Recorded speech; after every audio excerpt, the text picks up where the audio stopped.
I was working the graveyard shift when I noticed something strange in the system.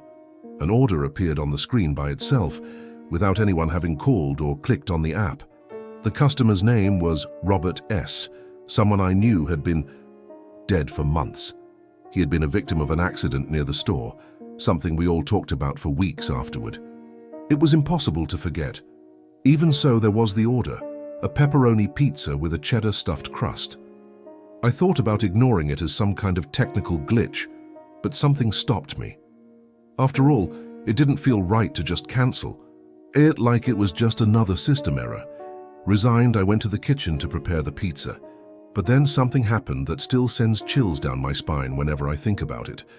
Before I even put the dough in the oven, I noticed that it was already ready. It simply appeared there, steaming, on the kitchen counter. No one admitted to having made it, and all the employees swore they hadn't touched the oven.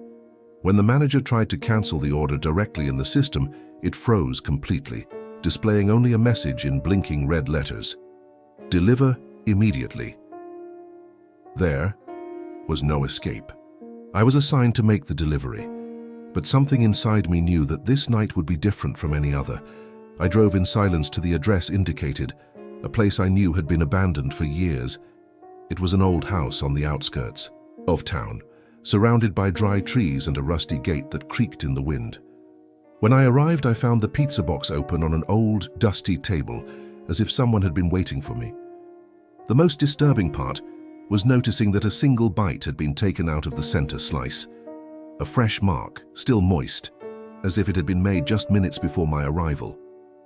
Next to the box was an old photograph, Robert and his family smiling at the camera, happy in better times.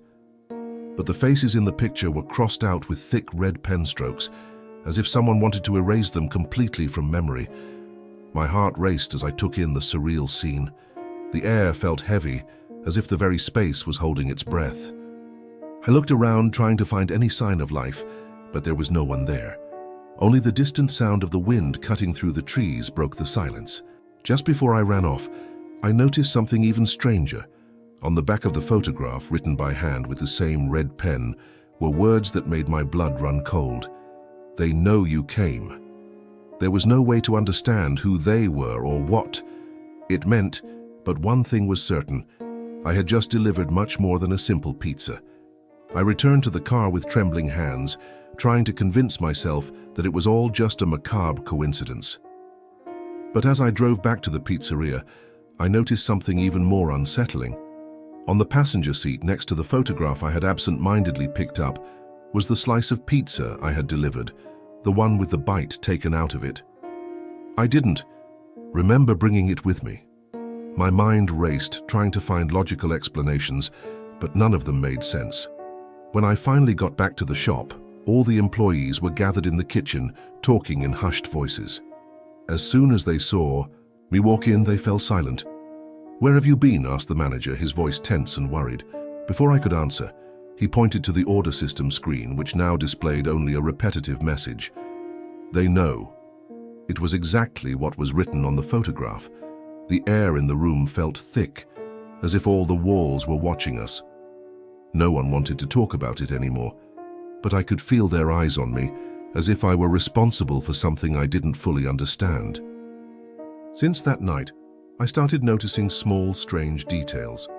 The occasional sound of someone chewing in the empty stockroom, the smell of melted cheddar when the oven was turned off, and sometimes a name briefly flashing on the system. Robert S. Days passed, and that incident wouldn't leave my mind. I tried not to think about it, but the signs were everywhere. One night, while organizing ingredients in the kitchen, I found a slice of pizza inside the refrigerator. The same flavor, the same cheddar stuffed crust. There was no way to explain how it had gotten there. When I asked the other employees, they all denied any involvement. "You're starting to seem obsessed," said the manager, his tone mixing concern with discomfort. But I knew it wasn't paranoia.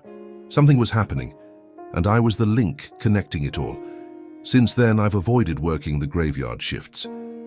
However, whenever I pass by the pizzeria at night, I see faint lights coming from the kitchen, even when the place should be closed. Once, I swear I saw a hooded figure sitting at one of the tables in the main dining area, slowly chewing while holding something in their hand. A photograph crossed out with red pen. I never got close enough to find out. Now I know that some things are better left unanswered.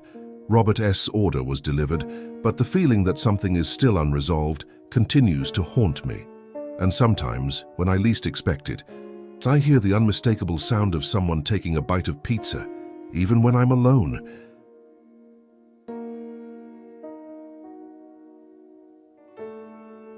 I always thought the industrial oven at our new franchise was a bit strange. It made weird noises at night, like it was breathing, a low hiss followed by small bursts of heat that seemed out of place for such a modern piece of equipment. At first I dismissed it as a technical defect or maybe something related to the appliance adjusting to the new environment. But that night, something changed. As I was baking a pizza, I clearly heard heartbeats coming from inside the oven. They were slow, heavy, as if something alive was trapped inside. Of course, it was impossible, but the sounds were unmistakable, reverberating through the hot metal. I decided to investigate further once my shift ended. Everyone had already left, leaving only the unsettling silence of the empty kitchen behind. Carefully, I opened the oven door slowly, expecting to find some faulty part or even an animal stuck inside, though that also seemed unlikely. What I saw inside, however, defied all logic. There was a human figure engulfed in flames, but it wasn't screaming or thrashing about. It just stared at me with glowing eyes, like live embers, while whispering incomprehensible words. Its lips moved slowly, but no audible sound escaped beyond the crackling of the flames. I quickly shut the door, trying to convince myself it was just my imagination or exhaustion after a long day's work. But ever since then, every time I use the oven, I swear I can hear laughter echoing from the metallic walls. In the days that followed, I avoided the oven as much as possible. When using it became unavoidable, I tried to convince myself that the strange sounds, the muffled laughs and irregular hisses, were just products of my imagination. But the truth is, I knew it wasn't madness. Every time I put a pizza, inside it felt like I was feeding something alive, as if the heat wasn't just for baking, but to sustain that unknown presence. One night, while cleaning the kitchen alone, I decided to test something. I left the oven empty and turned it on full blast for a few minutes. When I opened it again, the flaming figure was there once more, but this time it seemed bigger, more defined. Its eyes glowed with an intensity that made me automatically step back. "You know what I want," it said, its voice echoing directly in my mind, even though its lips barely moved. The words were heavy, laden with a dark urgency that made me tremble. I slammed the door shut again, cold sweat running down my neck, and bolted out of the kitchen. The next day, I told my co-workers about what I had seen, but they all laughed, thinking I was exaggerating or too tired. Except for the manager. He grew serious with a distant look and muttered something that still sends chills down my spine when I think about it. It's not the first time this has happened. Since then, I've avoided being alone near the oven, but I can feel it, always watching me, waiting for me to make the mistake of opening its door again. I decided to dig deeper into the history of the franchise. During a break at work, I asked the manager if anything unusual had ever happened before I started working. There. He hesitated for a moment, as if carefully choosing his words, and finally admitted, "Before you came, we had issues with the oven. Employees claimed to hear voices or see shadows inside it. One of them even quit after swearing that something came out of the oven and followed him home." He tried to downplay the story, saying it was all just superstition or accumulated fatigue. But I knew there was something more. When I directly asked about the flaming figure, he looked away and said, "Maybe it's better not to know." That night felt especially long. After everyone had left, I stayed alone in the kitchen, trying to understand what was going on. The oven remained silent, but its presence was oppressive, as if it were taunting me. I decided to try something risky. I wrote a simple question on a piece of paper, "What do you want?" and placed it inside the empty oven. I turned it on for a few seconds and then opened the door again. The paper was still there, but now it contained a response written in ash. "Someone to burn." I immediately closed the door, my heart pounding. in my chest. I knew this wasn't just a technical glitch or an elaborate prank. The oven wanted something from me, and I could feel that sooner or later it would demand it. Since that night, I avoided the oven at all costs. I requested to be reassigned to other tasks in the kitchen, even if it meant working harder or taking on less desirable jobs. But the oven didn't seem willing to leave me alone. Sometimes, when I walked past it, I'd hear faint knocks coming from inside, as if something was trying to get my attention.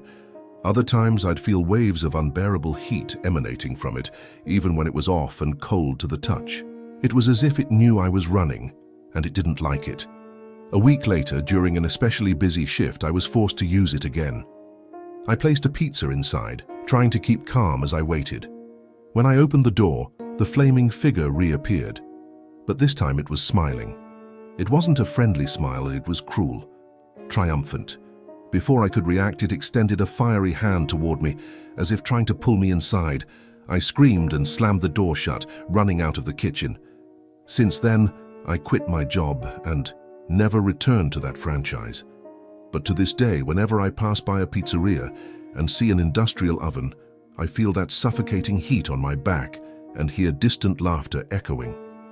I know it's still there, patiently waiting for the next person who dares to open its door.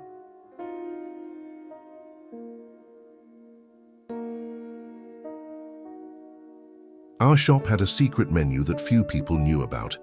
One of the options was called the Black Pizza, a bizarre combination of ingredients that no one could identify. The veterans said it was an inside joke, but they warned the newcomers never to try it. Of course, I ignored the warning. I've always been too curious to let something like that slip by unnoticed. During my third week, I decided to try a slice during the night shift. At first, it just seemed like an overly salty pizza with a bitter aftertaste that didn't match anything I'd ever tasted before. But minutes later, I realized something was wrong. The environment around me began to change. I saw crawling creatures moving through the corners of the restaurant, their elongated forms sliding along the walls like living shadows.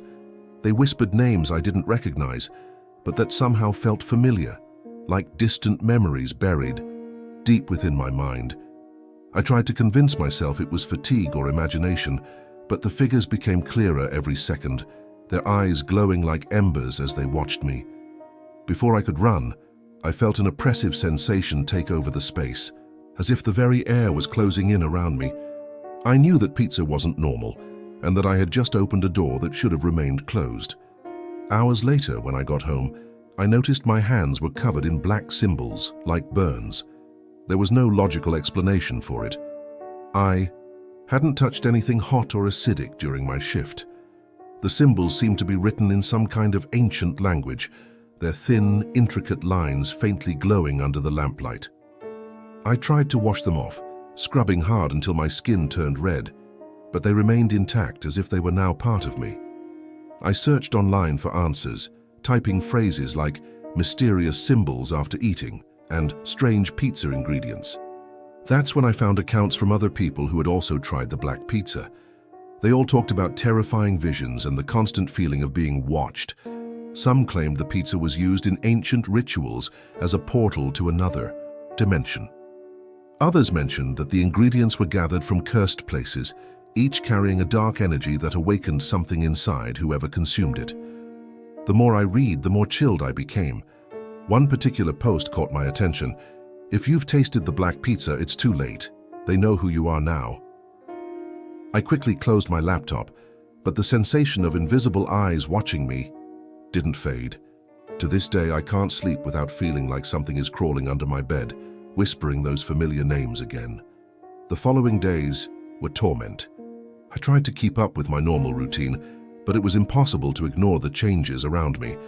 The shadows in the restaurant seemed more alive than ever, moving quickly at the edge of my vision whenever I turned my head.